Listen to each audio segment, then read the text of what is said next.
Pourquoi arrestation na papa oyo moni? Problème est ça. On a sali amade pour que Denis laisse Azala arrêter. Ah ouais, il sera devant la barre. Ah bon? Donc bah aucun Denis laisse. Yami balé de ma télémi m'entourer na ba militaire na moni ba avocat. Mais na moni entouré na ba militaire na ba avocat. Donc j'ai vite compris que je le vois dans les arrêts. Peut-être Azo s'est demandé place à Zani. On s'est retrouvé devant la justice. Il sera aux arrêts. Oui. Donc, vous savez, 2022, les années où le Seigneur a dépouillé ma casse jusqu'à ce que soit ça attention, il peut même mourir. Okay. Donc c'est l'air, vaut mieux la fin d'une chose que son commencement. Les lorsqu'on est makambo au prophète en sala. Et comment faire douter biso que Moutouana Tamboula en Zambie? Prophète Denis Ayokio très bien que à côté qui prison Liboso, Azozo en sous la prison. Shalom, shalom, bien-aimés dans le Seigneur. Un grand merci Nabino Nyostu Bozola Nabiso de partout. Bonzambe, na Bonzambe, Lola, Ezofuta, Simana, Toya Kolobake, Nzamba, Boto, Kwaye. Lisusu apinaman soazo sa la biso elongo na pasteur Fezamisia la bouche autorisée de l'Éternel depuis Zurich na filo mukwaya motema ya bivense de homo depuis Londres pe na mama Gisèle luke le motema papa Emmanuel na Boston mama mami nzama lola apa mona papa Blaise bonzambe na bonzambe yesu nde mosuki si bien aimé toujours na cadre ko informer bien na émission mais rien que la vérité lolo tozana nani tozana prophète prophète Gédéon Bekanga, ok, boyebi est très bien. Shalom l'homme de Dieu. Shalom papa. Bonne santé. Ngolo Nzambe Zosala. Ngolo Nzambe Zosala prophète Lido bana bandeko ba mono de pikala. Nzambe apambola mutu nyonso akokota na contact na bisoto akolanda émission vraiment Nzamba Israël apambola. Ok, merci beaucoup prophète Gédéon Bekanga. Toujours dans le cadre de l'émission na biso bien que la vérité papa toto la vidéo mo ya prophète dénonçant Denis Lessier, Nenge Azo dénoncé apôtre Mutombo. Réaction de Kozani, alobi ki apôtre Mutombo dans un niveau moral qui est là comme mon côté. Réaction de Bamaramoussou et Bimi Bimouan, ya ba Dubaï, ya ba Bassi, donc et troublé biso mutu. Et Kozalani. D'abord, je rectifie un peu. Dans le moment actuel, bibliquement parlant, il n'y a pas un prophète des nations. Nous sommes le prophète de l'église. De l'église, ok. Voilà. Mais il y a déjà prophète des nations. On a déjà hérésie. C'est-à-dire, un prophète, nous sommes le prophète de l'église. Le prophète des nations, souka na temps Israël. Parce que biso aujourd'hui, tu vivre Éphésiens, place il a établi les uns comme apôtres, comme prophètes, comme évangélistes, comme docteurs et comme pasteurs. Donc Dieu a établi pour l'édification des saints. Et dans l'église, dans le lot prophète des nations, tu es un prophète limité. Parce qu'un prophète de l'église peut prêcher partout dans le monde. Mais prophète des nations, il faut que la nation moko. Oh yo, comme prophète nebe Élisée, Samuel, Élie, Alaka. Donc il y a côté la kaka Israël. Vous voyez? Bon, c'est niveau. D'abord il faut que le sens nous. Parce que surtout le ministère où le ministère à Muninga et à la raté. Dans le ministère on a un ministère Onzamba Pesi. Mais na musala mutombo c'est un père. Il y a boy a dit que mutombo da père na été bada génération moko banana ba niveau mutombo peut saler loro ya malungate o keye na salate quoi. Bon d'ailleurs déjà Ngai na yoka ye moko koloba que son père spirituel, c'est son grand frère, le feu pasteur Charles. Si le pasteur Charles, déjà na ba mutombo, so ba collecte d'office ba mutombo fait ba porte mutombo ba béni. Si déjà ce qui mutu na évangile mboko yo, oboyi génération ba dina bala, oboyi génération ba pasteur mutombo, ba pasteur Coutinho, ba pasteur Sony. C'est que il faut aller au Talikolo pour batouana nde baza ba père ba pilier évangile en mboko yo. Dans son le lobby soto évangile. Oui bi papa vin. Ngana na son ensemble na zo 1 minute 2 minutes ensemble pour na batouana. Oui bi le biso to kola na ngana yo to ignorant ngote. Na ba quartier na biso to ba nomona bina ke na avenue boye papa banani azakanganga. Batpe ba yo tale batpe ba yo consulter. Aujourd'hui, banganga nyonso bayoka soni. Balonga banganga basala ba église. Oyi poani. Parce que batu moko bateye évangile, mutu nyonso komona ke identité nganga. Eza soni. Identité nganga, eza humiliation. Donc pour nga déjà na lobaka loko wana eza victoire. So de mutu oyoka soni ba benge nganga. C'est que il y a des gens qui ont fait un travail dans ces pays. Au biso l'autre ba fruit ya travail na bango et bazo mériter nini respect. Bible lobi na Marc 6 et Marc 7 verset 9. Bible na Marc 7 verset 9 Bible lobi boy. Yesu ayeb sabana Israël. Abi bino bo privilégié coutume na bino koleka maloba nani ya Nzambe. Ndenge moko pe congolais. Là non ba coutume na mona caractère. Dans mon comportement, dans notre façon de vivre dans la société. Congolais sont une histoire en boko, balumumbiste baebiso te Lumumba ne perd ya indépendance. Bato abako baebiso za kasavubu. Ndenge moko pe évangile. Mutu nyonso alinga apesa histoire par rapport à positionnement na ye. Mais ce qui est vrai, le quoi za musala biso nyonso to sala. Même biso to emboîter le pas, to esima na bango. C'est que si mon aîné, le prophète Denis, avait un niveau ya pasteur Mutombote, c'est un fils. Donc c'est-à-dire à la moine. Pour tout déjà le col à l'apôtre Samson. L'apôtre Samson déjà, mi colo ba pasteur Denis. L'apôtre le roi l'apôtre Samson. Azarana est n'était sur le yoka de Amasomoni. Na niveau parole, na mbula, na makamu nyonso am kolo ya prophète Denis. Mais moi na nani ya pasteur Mutombo. Mais il y a le la vidéo que non pour pasteur Mutombo atikala robimisa mwana na niveau ya été Denis. Ce que photo lukato yeba, niveau ya végétarien, niveau ya succès, ton niveau musala. Parce que Barabas va voter quand le gars Yesu. Dans le cas Yesu na foule, son élection, Barabas a la majorité. Mais ça là Barabas grand par rapport à Jésus. Parlant de le bani. Parlant de le bako traîner ba foule, quand on dit ça va stade. Même nos frères. Na fungoli parenthèse moro. Frère na biso wera, atoni sa martyr. Frère na JB, atoni sa martyr. Frère na Kofi, atoni sa martyr. Et ça li ba homme de Dieu. Quand on dit ça, dans Barabas, ceux qui battent élection, le l'homme a gagné à Jésus. Parce que Tchèbangoui balé devant Pilate a eu beau pona. Pona Barabas. Mais et sali Barabas, Engelo batté que Barabas a plus sérieux que Christ. Parce qu'il y a une majorité. Engelo batté que Barabas est plus grand que Jésus. Pour battre Sepeliné. Parlons par rapport à la question de la Denis. Voilà. Par rapport à la question, on a dit que Anna moi, quand on a niveau nanga. Niveau boloï ba plein. Attendu ça va mentir, attendu ça va wario azana impact yango na ina loba na yo na lobi na yo ke na makambo ya Nzambe na makambo nyonso vie oui mais na makambo ya Nzambe Jésus est le plus grand leader de l'humanité de tout le temps. Mazaïka a 12 disciples. Le plus grand leader de l'humanité de tout le temps, Jésus-Christ de Nazareth. Mazaïka a 12 disciples. Donc c'est-à-dire qu'on remplit ba stade, qu'on remplit ba nini et saluer homme de Dieu spécial. Ce qui te fait un homme de Dieu spécial, la Bible est claire là-dessus. La Bible dit, on reconnaît un arbre par ses fruits. Combien de gens sont convertis dans le stade? Quels sont les fruits de ce travail-là?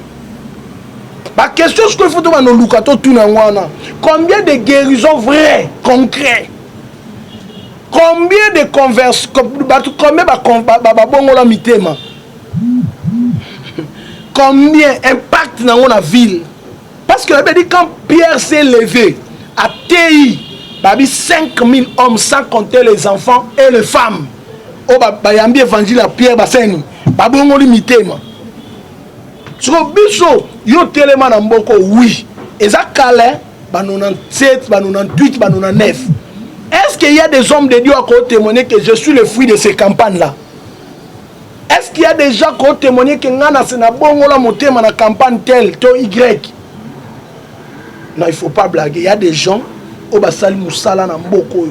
Parmi basali musala, il y a pasteur Soni, pasteur Coutinho, pasteur Mutombo.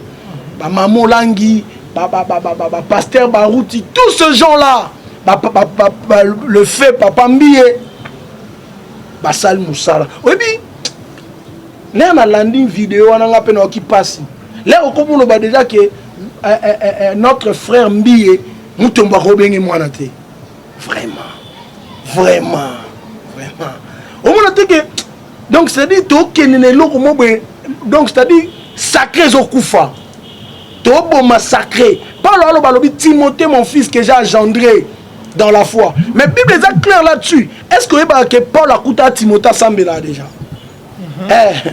Paul a coûté à Timothée Sambela. Mais Paul a dit tu es mon fils que j'ai engendré dans la foi.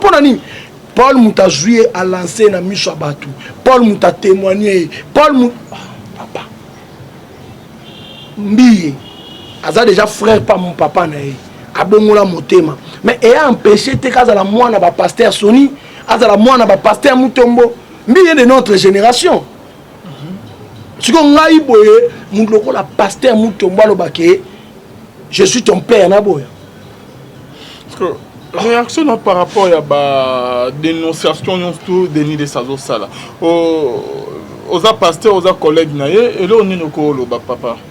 Comme conseil, ça l'honore pas. Pourquoi? C'est un homme de l'église. Bible lobby Moïse Nzamba Zoebisa Moïse Abiba Tongela Aaron Caleson. Pourtant, on a mata de père qui est nidité naissant. Dans ce qui est l'eau Nzamba Alinga ko exposé, c'est la nidité des hommes de Dieu. Makambo azolo be cause à la vraie et cause à peu faux. Mais pour nous on a média. C'est là où il y a le problème. On bénéficie nini dans tout ça. Quelle est ta motivation? Motivation nini etindo oeno na TV na vandi bona bani maman papa Alvin abotana mututel papa Alvin asala boye papa Alvin yango na ebisa kon émission le kaka na bi vaut mieux la fin d'une chose que son commencement. Lelo siko makambu au prophète osala et comment faire douter biso que mutana tambola na nzambe. Nané parce qu'ils ont dénoncé. Et bon rôle wana pesi. Nzambe. Après ngano to na mboko mususu abimaka nzamba tindi apesa 3 points akenda. Dieu ne peut pas donner quelqu'un la mission d'inciter les autres. Donc obimisa mabe na bango na poisa. Qui t'a donné la Bible dit qui est-il pour juger les serviteurs d'autrui? Aboy kozana hypocrite l'homme de mabe na sali. Dénoncer ba mabe oyo sala. Basala kirdam na ya âme. Bon ba kirdam âme moko. Fais parler ton âme et non les âmes des autres. Bima bo lobanga na yiba, ngana boma, ngana escroca, ngana senta, talaba mabenga na sala, mais ngana zongeli nzambe. Mais na koyate, le sali est individuel. Ngana koyate na ko ba pasteur tel kutupe, asala ka boye, pate. Wana enkoloba mauvaise foi au Congolais zakanango. Congolais alingaka muningane Congolais a évolué te. Alingaka balo baté kende kona yo wana tala et un comportement na biso ba Congolais. Mais prophète c'est entre nous. Est-ce que nous surtout Denis Les azolo ba et zaka lukuta te dans la bamakamsu azolo ma vie privée à Batu, je ne précise je ne maîtrise pas trop. Je parle par rapport au sacerdoce. Par rapport au sacerdoce, azali banda makasi. Ouais, c'est vous qui le dites papa, libanda makasi pourquoi? Oh. Na renommée, na travail. Le prophète Denis n'a pas l'auteur et l'apôtre Léopold Mouton. Sur tous les plans, l'enseignement, le charisme Moussala, n'a qu'au formé, l'ancienneté, même l'âge. Il n'a pas son niveau. Ce qui est le prophète Gédéon Bekangake, Denis les Sazan Anzelate na makam tout na ba propos tout azo tenir na ba différentes émissions ozo les na ba télévision l'homme de Dieu décision ni bino ba pasteur beaucoup aux sortes qui concernent beaucoup au pays. D'abord ba pasteur déjà évangile à Yesu oyo les évangiles sont très difficiles. Nandeni le Saint-Esprit se révèle seul dans la vie d'une personne. Il y a un moment qui gère bateau, même les disciples à Yesu, Bayi batu moko kuna toki bango basani. Baote aliloba nao. Topekisa bango habite bosani. Botika bango. Ma bende mutaza la contre biso. Mais ce qu'on a dit à Sango Manam, c'est-à-dire, les évangiles même ba disciples ba luka ba tilango ordre. Mais ba kokate. Donc, na milieu pastoral et l'on retrouve ça les aka ke munamuna kwena e abonde pour notre frère. C'est l'un de nous, un soldat de Dieu automona ke aokende na kopengwa, aokende déjà na libulu. To lukato récupérer. Il peut être récupéré que dans nos prières. Donc, l'autre gros salle en accord du Christ. Moi, nous sommes sur partout à Zalito Bonde pour notre frère. Oui, il est loin de Dieu. Parce que je prie aussi pour lui. Et pendant que nous sommes le Seigneur m'a dit des choses. Retiens bien cette prophétie. Retiens bien cette prophétie. Le Seigneur m'a parlé sur des choses. La première des choses que Dieu m'a dit, si tu comme en décembre, na moni ba militaire na première vision na moni a bien aimé Télémi m'entourer na ba militaire na moni ba avocat et l'esprit de Dieu me dit et ça na ba arrangement mon tuto comme en décembre awa il sera devant la barre. Ah bon? Donc ba okanga Deniles Yami Balé, le Seigneur m'a dit de lui dire si il continue l'année 2022 et l'année où le Seigneur a redépouillé ma casse jusqu'à ce que soit ça attention il peut même mourir. Okay. Donc c'est l'air, je donne cette prophétie avec beaucoup de compassion, avec beaucoup d'amour. Mon vieux, mon aîné, c'est le moment au zongue la Zambé. Parce que le Seigneur, quand il révèle déjà de telles choses pour toi, je suis sûr, un certain, c'est un prophète authentique qui te parle, cela arrivera. Si tu ne fais pas attention. Okay. Et pourquoi arrestation n'a papa Oyomoni? Problème est ça. Arrêté. Quand le Seigneur révèle les choses, un prophète voit plus le sommet et non la vallée. Samuel a koye bisa Saoul alobi okoma roi. A koye bisa pe David okoma roi. Mais a koye bisa David te tala vokoma roi taba makambo kokuta na nango tala. Donc c'est-à-dire quand un prophète voit, je vis le sommet, mais la vallée c'est le plan de Dieu. Comment cela arrivera, je ne sais pas. Mais na moni entouré na ba militaire na ba avocat. Donc j'ai vite compris que si décembre sera sali, attention té. On se retrouver devant la justice. Il sera aux arrêts. Oui. Donc vous savez, ma bémo présent pas na biso ba nanza mezani. Au lieu de beaucoup critiquer, il faut aussi prier. Il faut prier. Ce sont des gens qui ont marqué toute une génération. Mais là, tout le monde a comme qu'il y a une perdition. Et ça m'a béto super Seigneur. Tu en as besoin généraux. C'est l'un de nous. Et mais pendant que je priais pour lui, c'est par là que j'ai vu ces deux visions. Pour nos perditions, il y a un papa. Mais papa. Parce que les bébés, c'est péné, là. Moi, j'aime dire aux gens, le Seigneur n'est pas dans la masse. Dieu est dans la minorité. C'est un Dieu minoritaire. Il y a même si j'ai donné à Bioko qui est 22 000 hommes. Bakita, comme ils disent, 10 000. Abibaleki ka ebele. Je dois gagner 300 hommes. Mais chose grave, 300 hommes, adversaire qui m'a soit trompette. Donc, bateau babé télé ma bokwana. Le monde est sous l'emprise du diable. Diable a banane belé ba koza la ba okumiso. Bible dit à quoi bon de gagner ce monde et de perdre ton âme? Gagner le monde, il y aura un monde gagner, c'est gagner aux popularité, aux végétariens, aux biloko on surtout. Oui binga ina comprenant que grandeur au batbakanta que ça va matérialité. Pour nani. Mais la Bible est claire dans Luc 4 à partir du verset 3 jusqu'au 6e verset. Le diable est en train d'abanguiller sous tes papas. Il est en train de dire à notre Seigneur Jésus, si tu te prosternes devant moi, je te donnerai le royaume de la terre parce que cela m'a été donné. Le royaume de la terre, c'est quoi? La célébrité de maisons, de voitures. Le diable appelle ça kango. Mais le diable appelle ça moutoute ça sali. À quoi bon de gagner ce monde et de perdre ton âme? Donc, si on est lit nanga makasi na vie, vaut mieux koufa malheureux, mais âme nanga za la sauver ces jours-là. Lit nanga makasi na vie. Papa Alvin, ce qui royaume des cieux a épargné na moi si na mobali. babi mukolango na royaume na ye badisiple batuni ye mutu ana kozala mwasi ya nani so mobali na liboso akufake mbala akufake boya misatu mais yesu azo babi na royaume na ngai yoa ni homme ni femme c'est qu'il faut lutter to kota royaume et kozala accompagner na mutu te même mwasi na mobali tokokabwa na jour wana parce que prophète Gédéon olobi ke prophète Denis les azo abungi nzela makambo azosaliza vraiment na nzela te dans musika ya nzambe quoi parce que décision ni étant que bino ba pasteur il y a église de réveil beaucoup kozwa que suspendre prophète ou comment likanisni bozi na ba réunion peut-être que beaucoup de réunion na bino et là sur et cause à la basée sur ni pour que Denis les que ba mamyon so que et servi exemple na ba jeune o bazo ya nasima cet évangile dès sa fondation ces évangiles mo ya batu ba disperser mutuna kwene ya zote ya Yesu mais l'autre ko sala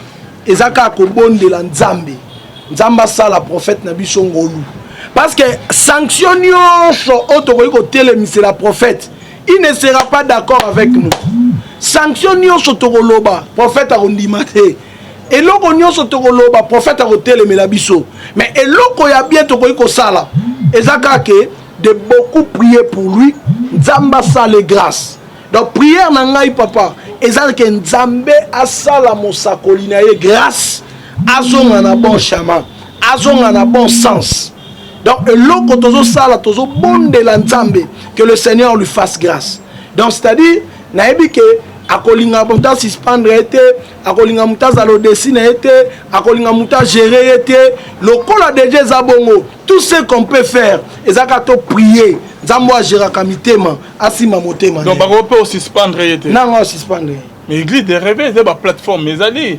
mutabi a gérer 9000 églises yo qui était na émission mamuyalo donc bako jamais bako suspendre mutazolo balobi asali idée na ye moko ba pasteur ba sangana mais soki ba tie de côté ko simba te azo molina batu oyebi ke Denis l'esprit moi le côté za moi makasta muso azo kosa 9000 églises ya wapi ye mutalobi ça n'engage que lui mana yeba ngondi donc na minute est intouchable.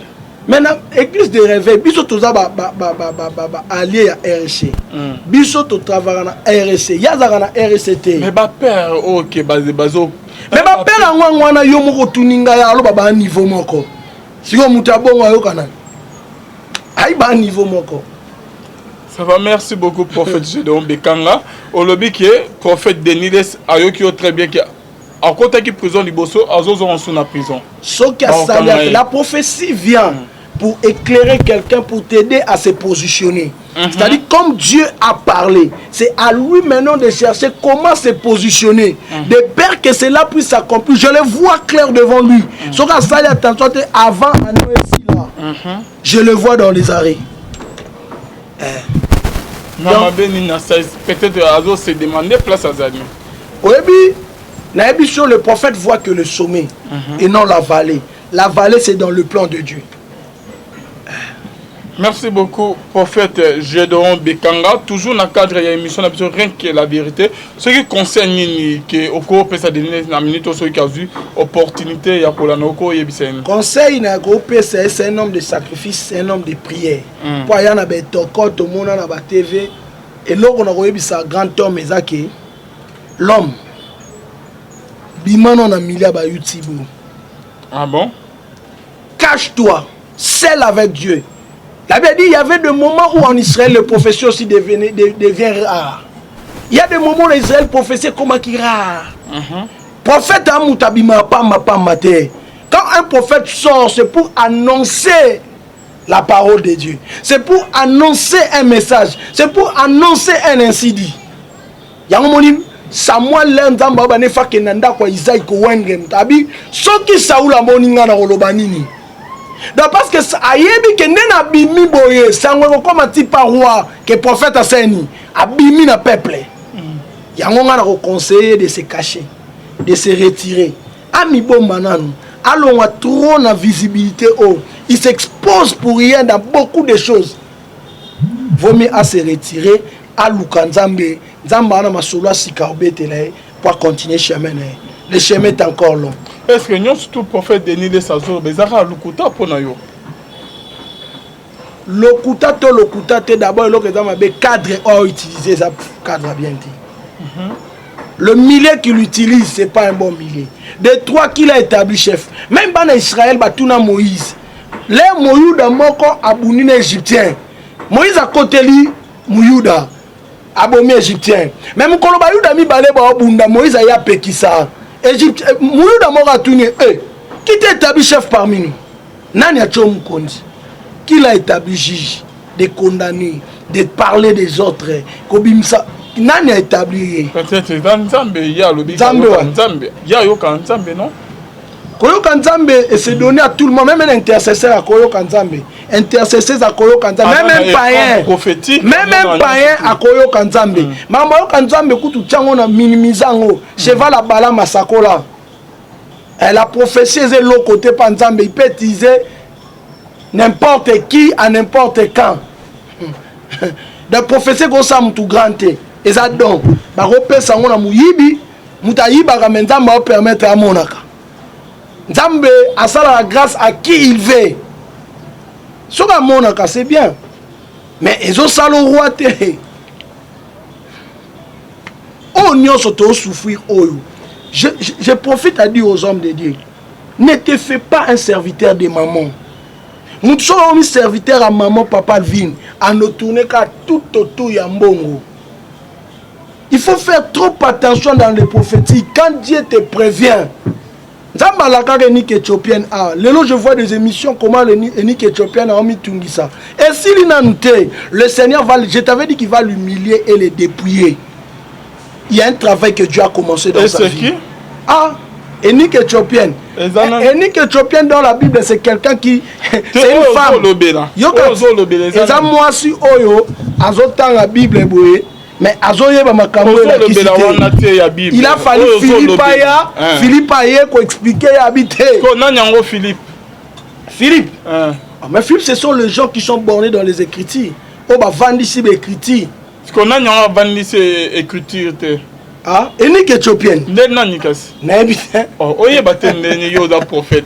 Enik éthiopienne. Il parle des choses qu'il ne maîtrise pas. Alors, c'est qui? Non, le bac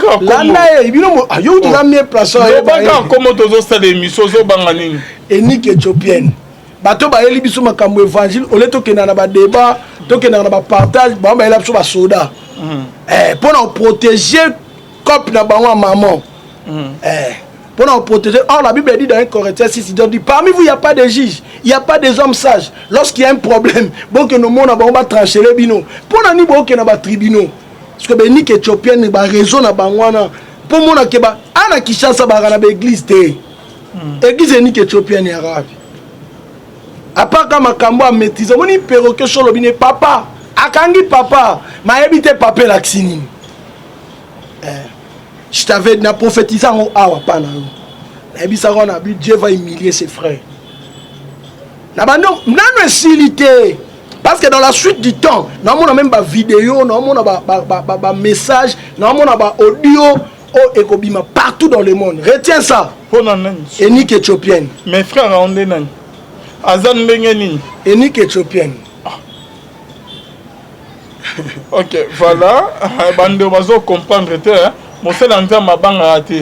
On a convaincu na ozolo ba ko zana molimo mo centre kati na o banga ni. Aussi solo ba. C'est que bino tout bozana na bino ndenge no. Dans le prophétique, la sagesse compte. Dans le un prophète, Jean-Baptiste Akoufa manque à sagesse. Mais t'as Nathan devant David. Aïe, Atali roi, Abi roi, Papa Moko. Alaki na banyama nona nef. Mais mukolo ya feti atiki banyama na e roi. Akozwa muninga zeka na nyama moko. David abi papa bongo muta bongo mérité kufa. Eza nani? Nde Nathan bisi le prophète abezayo. Mais mukolo Jean-Baptiste prophète Jean-Baptiste ou te panzambe. Mais manque à sagesse. Écoutez mutune. C'est-à-dire le prophète, un prophète de ministère. Dans le prophétique, la sagesse, le don de la sagesse doit t'accompagner. Voilà pourquoi, au Koyate Maman Enik éthiopienne était pour éviter sagesse, il faut primer, protection n'a pas en Zambé, il faut me poser à la sagesse. Par exemple, même dans ma tribune. Ok, merci pour beaucoup. Protéger les royaumes des serviteurs de maman. Pour moi, na yebite mosala nzambe soit comme mamutu na tribunal. Te na monde. Mosala nzambe a utilisé la parole. Que dit la parole par rapport à acte? Na osbibe biso mutu asai mabe kende kutane face à face. Solo la na yi. Soko ayo kité, je l'ai des témoins. Soko ayo ki sous te ah wana ne ba bi livrer puis publiquement. Est-ce que ba démarche wana nyonso bosala? Et Nick Ethiopia, c'est quelqu'un qui a avalé le rouleau sans maîtriser l'interprétation des choses qu'il parle. Merci beaucoup, prophète Gédon Bekanga. Toujours dans le cadre de l'émission Nabiso. Message non Yasuka par rapport à l'apparition du prophète Denis Lesse avant que tu aies un sujet. Message non Yasuka est dans le Lobaki. Dans le lobby, à se retirer. À côté de la prière, na tant oyo. Nous avons une présence na YouTube. À se retirer. Cache-toi, mon vieux. Le Seigneur a des choses, voulait te parler. Bima na ba distraction inutile. C'est gaza na nzambe ya solo. Olobi? C'est gaza na nzambe ya solo. Et bon nzamba boya mutu. Ada péché mais na butu nzamba kitaka ka luketi. Te na tuni c'est gaza na nzambe ya solo malgré ba apparition nyonso azo sa na nzambe ya solo nzamba na. Koza na nzambe za secret personnel ya mutu. Parce que le nzamba lingi. Nzamba lingi mutu nyonso. Dieu étant que père. Dieu étant que père. Dans ce ministère oyo ekufi. Yo za na chasse à journaliste investigation le ministère na ekufa. Yebisa le loi qui stade. Kasiti. Yebisa stade wana betara le loi kendi. Mais na moïse ko amemi na niveau ya ba net azo toni sa partout. Distraction. Albi que dans les seuls pasteurs populaires. Les Jésus alba na batabi, je suis le chemin, la vérité et la vie. Le chemin est-ce que nzele boya mutu? Nzele lexana miibi. Nabata série, nabandoki, nabafazer. Or, prophétiquement, quand Jésus dit je suis le chemin, il voulait dire que je suis Dieu le Père. Dieu étant que Père créateur. Aboya mutute. Mais la vérité n'est si complexe problème. Quand je suis le chemin, la vérité c'est l'image du Fils. Fils a été pour la bateau, sincère. C'est Jésus qui est le Père de la vérité tant que Fils. C'est lui qui n'est pas sincère en soi. Il n'héritera pas le royaume. Et la vie, la Bible dit celui qui n'a pas le Fils n'a pas la vie. On attend autre un Fils, tu as un Saint-Esprit. C'est le Saint-Esprit qui mène la vie. Donc je suis le chemin, c'est Dieu le Père. Je suis la vérité, c'est le Fils. Et la vie, c'est le Saint-Esprit. Donc merci beaucoup, prophète Gédéon. Caméra aussi, c'est émission pendant 5 à 10 minutes. J'ai béni le Seigneur pour ça. Nabanda kuna biso mutu nyonso azolanda déjà nzamba pambola bino bobi ke kosala émission na papa Alvin et senga ba réflexion et belé. Vraiment que Dieu vous bénisse. Nous sommes dans le livre de Genèse 3. Genèse 3 à partir du verset 1. Genèse 3 verset 1 jusqu'à verset 3. Si vous lisez seulement ces textes, parce que nous courons derrière le temps, à la maison toi-même aussi tu peux bien les lire. Genèse 3 verset 1 à 3. La Bible dit, écoutez, le serpent était l'animal le plus rusé de tous les animaux du jardin. Mais dans cette ruse-là, écoutez, si je comprends bien, le serpent ne maîtrisait pas la condition ou l'interdiction que Dieu avait donnée à Adam et Ève. Mais écoutez la ruse qu'il a utilisée. Il a demandé, est-ce que réellement Dieu vous a interdit de manger les plantes ou les arbres du jardin. Or, l'interdiction, ce n'était pas ça. Mais Ève manque de la sagesse. Ève a fait sortir la vérité cachée. Ève l'a expliqué ce qu'il ne pourrait pas dire. Là, je dis déjà à un enfant de Dieu, à un homme de Dieu, à un frère, comment le monde du ténèbre est en train de récupérer nos vies. Le monde du ténèbre travaille avec les informations. Je parle sur le mystère des informations. Beaucoup de gens, leurs vies sont sacrifiées, détruites. Parce que tu as livré seulement l'information de ta vie. Il faut comprendre quelle est la personne que tu peux expliquer quelques réalités, quelques intimités de ta vie. Beaucoup de gens aujourd'hui, tu ne sais pas la personne à qui vous partagez tes problèmes. Il peut être dans la sorcellerie. Or, la sorcellerie travaille que dans les informations précises. S'il n'y a pas l'information, le monde des ténèbres tâtonne. Écoutez ce que le serpent a dit. Est-ce que réellement Dieu vous a interdit de manger le plant du jardin? Et la femme n'a pas compris. C'était un moyen de l'espionner. C'était un moyen de le faire sortir la vraie vérité. Et la femme a dit non. Oui, on nous a donné l'autorisation de manger tous les fruits du jardin. Mais sauf le fruit de l'arbre de connaissance du bien et du mal. C'est par là maintenant le diable a compris. Parce que le Seigneur n'avait pas interdit les arbres. Le Seigneur n'avait pas interdit les plantes. Dieu a interdit le fruit.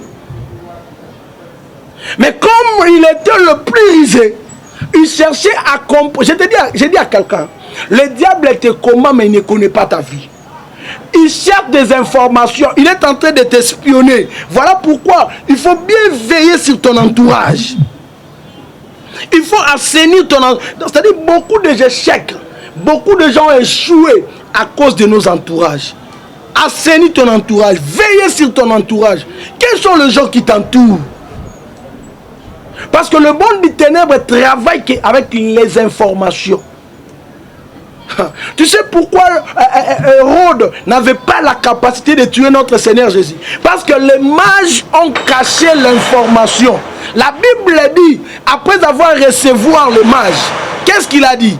Allez voir l'enfant, apportez-moi l'information sur l'enfant, et moi aussi à mon tour je vais aller l'adorer. Toi tu crois, Dieu n'est pas un idiot. Il a interdit les mages de retourner chez Hérode. Voilà pourquoi Hérode a tué les enfants en tâtonnant. Parce qu'il n'avait pas l'information précise sur l'enfant. Mais toi, ta vie, le diable le maîtrise calmement parce qu'il a tes informations correctes.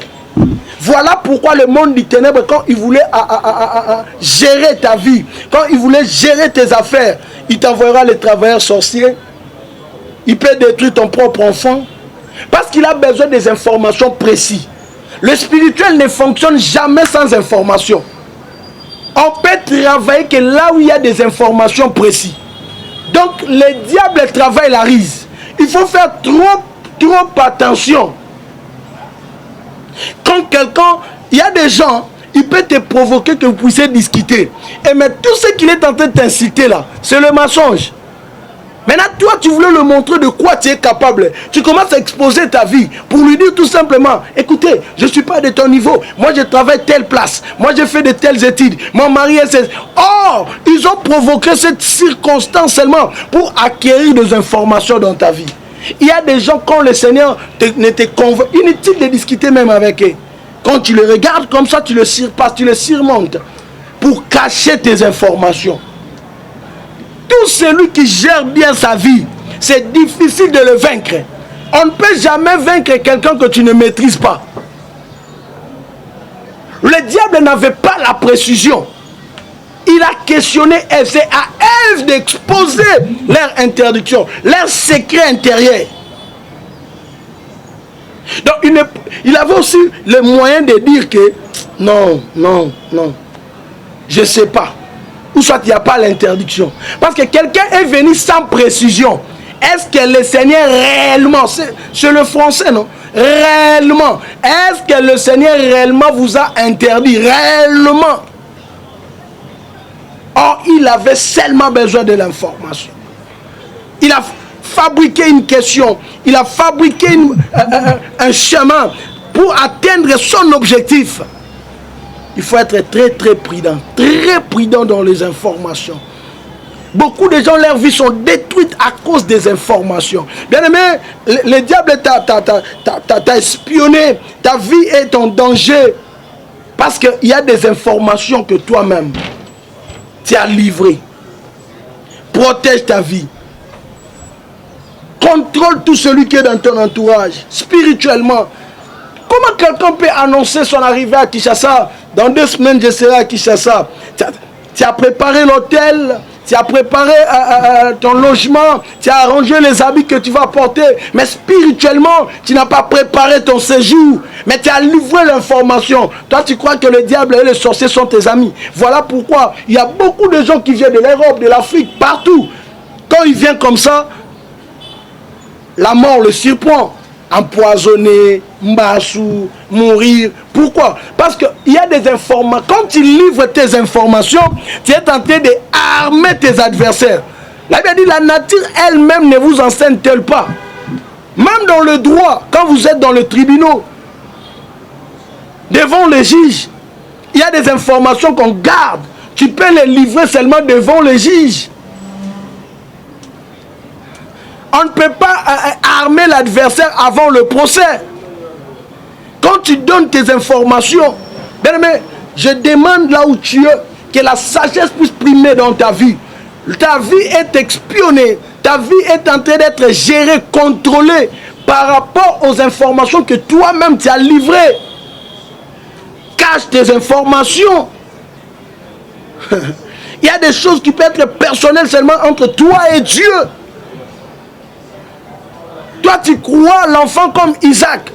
Abraham est allé pour offrir Isaac. Mais il n'a pas dit à Sarah. Parce qu'Abraham savait, il y a des informations. Tu es fils d'Abraham. Il faut te comporter comme Abraham, comme la Bible dit dans Jean 8, verset 39. Si réellement vous êtes des fils d'Abraham, vous ferez les œuvres d'Abraham. On va faire les œuvres de qui? D'Abraham.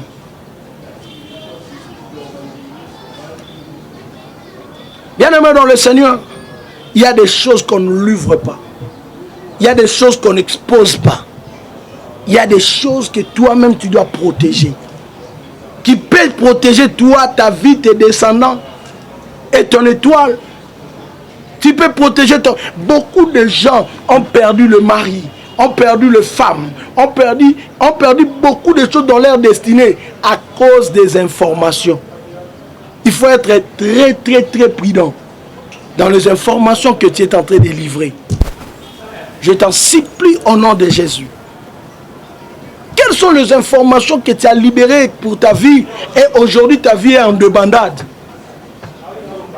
Jésus pourrait tout faire sauf livrer sa vie. Est-il le Fils de Dieu? Oui, c'est toi qui le dis. Pourquoi il n'a pas dit ça? Pourquoi il ne pourrait pas dire tout simplement que je suis le Fils de Dieu, c'est moi Jésus-Christ de Nazareth? Il a dit c'est toi qui l'as dit. Oui, c'est toi qui l'as dit. Mon information ne viendra pas de moi. Tu dois comme tu as besoin de suivre ma vie, de comprendre ma vie, c'est à toi de chercher, de faire de n'importe quelle démarche. Mais moi, je ne te livrerai jamais ma vie. Bien-aimé dans le Seigneur, beaucoup de gens sont plongés dans des problèmes terribles parce qu'il y a des informations qui sont sorties dans ta vie. Quelles sont les informations que tu as fait sortir dans la vie qui te créent aujourd'hui des problèmes? Beaucoup de problèmes qui t'arrivent, c'est parce que tu avais annoncé seulement j'attends cet argent-là, j'attends mon temps X, j'aurai la somme de temps, tel jour, à telle heure. Les gens envoient même des bandits pour te ravir cet argent. Si tu ne vois pas le bandit, bien aimé, tu ne connais pas son état d'âme. Tu ne connais pas son niveau spirituel. Il y a des répétitions de choses qui retournent dans ta vie. Parce que tu n'as pas de secrets. Manque de secrets. Samson a détruit sa vie parce qu'il a livré l'information de sa vie. Bien aimé, ça ce n'est qu'une première partie. Si Dieu fait grâce, je peux encore repasser pour parler que c'est seulement sur les informations. Bien aimé, n'hésite pas à nous appeler. Toi qui vois que ta vie est espionnée par le sorcier. Le seul moyen de vaincre la sorcellerie, c'est garder les informations. C'est travailler la discrétion. Comment vaincre la sorcellerie? C'est cacher les informations. Beaucoup prier, la crainte de Dieu est de cacher ta vie. Tu vas vaincre la sorcellerie. N'hésitez pas dans ta contact avec nous, toi qui sens que les choses que je viens de parler t'intéressent. tu es convaincu à cette parole, n'hésite pas de nous appeler. C'est le prophète Jedon Bekanga Loko, c'est Jéroubal. Appelle-nous, plus 243 89 69 71 785. Appelle-moi, moi-même, tu seras en contact avec moi-même et on aura le temps de bien parler. Que le Dieu des esprits de prophètes vous bénisse, le Dieu d'Abraham, d'Isaac, de Jacob vous bénisse. Partout où vous êtes dans le monde, en Afrique, en Europe, en Asie, à l'Océanie, en Amérique, que le Dieu de la Bible vous bénisse abondamment. Vraiment, soyez bénis, bénis, bénis, bénis. Que le Dieu des esprits des prophètes vous bénisse. Mon numéro, je peux encore répéter, c'est écrit là, mais je répète encore, plus 243 89, plus 243 89 69 71 785. Que Dieu vous bénisse. Tu as arrangé les habits que tu vas porter, mais spirituellement, tu n'as pas préparé ton séjour, mais tu as livré l'information. Toi, tu crois que le diable et les sorciers sont tes amis. Voilà pourquoi il y a beaucoup de gens qui viennent de l'Europe, de l'Afrique, partout. Quand ils viennent comme ça, la mort le surprend.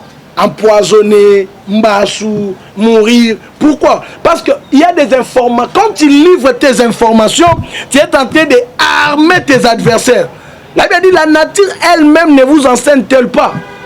Même dans le droit, quand vous êtes dans le tribunal, devant les juges, il y a des informations qu'on garde. Tu peux les livrer seulement devant les juges. On ne peut pas armer l'adversaire avant le procès. Quand tu donnes tes informations, bien aimé, je demande là où tu es, que la sagesse puisse primer dans ta vie. Ta vie est espionnée, ta vie est en train d'être gérée, contrôlée par rapport aux informations que toi-même tu as livrées. Cache tes informations. Il y a des choses qui peuvent être personnelles seulement entre toi et Dieu. Toi, tu crois l'enfant comme Isaac. Abraham est allé pour offrir Isaac, mais il n'a pas dit à Sarah. Parce qu'Abraham savait, il y a des informations. Tu es fils d'Abraham. Il faut te comporter comme Abraham, comme la Bible dit dans Jean 8, verset 39. Si réellement vous êtes des fils d'Abraham, vous ferez les œuvres d'Abraham. On va faire les œuvres de qui? D'Abraham.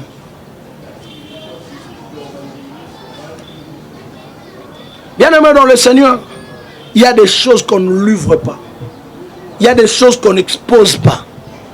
Il y a des choses que toi-même tu dois protéger. Qui peut protéger toi, ta vie, tes descendants et ton étoile. Tu peux protéger ton... Beaucoup de gens ont perdu le mari, ont perdu les femmes, ont perdu beaucoup de choses dans leur destinée à cause des informations. Il faut être très, très, très prudent dans les informations que tu es en train de livrer. Je t'en supplie au nom de Jésus. Quelles sont les informations que tu as libérées pour ta vie et aujourd'hui ta vie est en débandade? Jésus pourrait tout faire sauf livrer sa vie. Est-il le Fils de Dieu? Oui, c'est toi qui le dis. Pourquoi il n'a pas dit ça? Pourquoi il ne pourrait pas dire tout simplement que je suis le Fils de Dieu, c'est moi Jésus-Christ de Nazareth?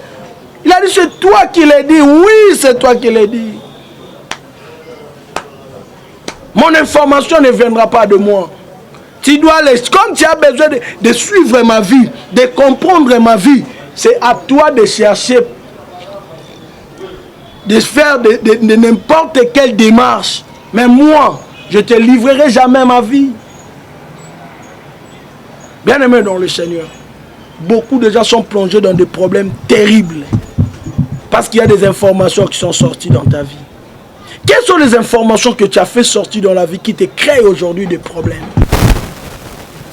Beaucoup de problèmes qui t'arrivent, c'est parce que tu avais annoncé seulement j'attends cet argent-là, j'attends mon temps X, j'aurai la somme de temps, tel jour, à telle heure. Les gens envoient même des bandits pour te ravir cet argent. Si tu ne vois pas le bandit, bien aimé, tu ne connais pas son état d'âme. Tu ne connais pas son niveau spirituel. Il y a des répétitions des choses qui retournent dans ta vie. Parce que tu n'as pas de secrets. Manque de secrets. Samson a détruit sa vie parce qu'il a livré l'information de sa vie. Bien aimé, ça ce n'est qu'une première partie. Si Dieu fait grâce, je peux encore repasser pour parler que c'est seulement sur les informations. Bien aimé, n'hésite pas à nous appeler. Toi qui vois que ta vie est espionnée par le sorcier. Le seul moyen de vaincre la sorcellerie, c'est garder les informations. C'est travailler la discrétion. Comment vaincre la sorcellerie? C'est cacher les informations. Beaucoup prier, la crainte de Dieu est de cacher ta vie. Tu vas vaincre la sorcellerie. N'hésitez pas dans ta contact avec nous, toi qui sens que les choses que je viens de parler t'intéressent. Tu es convaincu à cette parole. N'hésite pas de nous appeler. C'est le prophète Jedon Bekanga Loko, c'est Jéroubal. Appelle-nous. Plus 243 89 69 71 785. Appelle-moi. Moi-même, tu seras en contact avec moi-même et on aura le temps de bien parler. Que le Dieu des esprits des prophètes vous bénisse. Le Dieu d'Abraham, d'Isaac, de Jacob vous bénisse. Partout où vous êtes dans le monde, en Afrique, en Europe, en Asie, à l'Océanie, en Amérique, que le Dieu de la Bible vous bénisse abondamment. Vraiment, soyez bénis, bénis, bénis, bénis. Que le Dieu des esprits des prophètes vous bénisse. Mon numéro, je peux encore répéter, c'est écrit là, mais je répète encore, plus 243 89, plus 243 89 69 71 785. Que Dieu vous bénisse.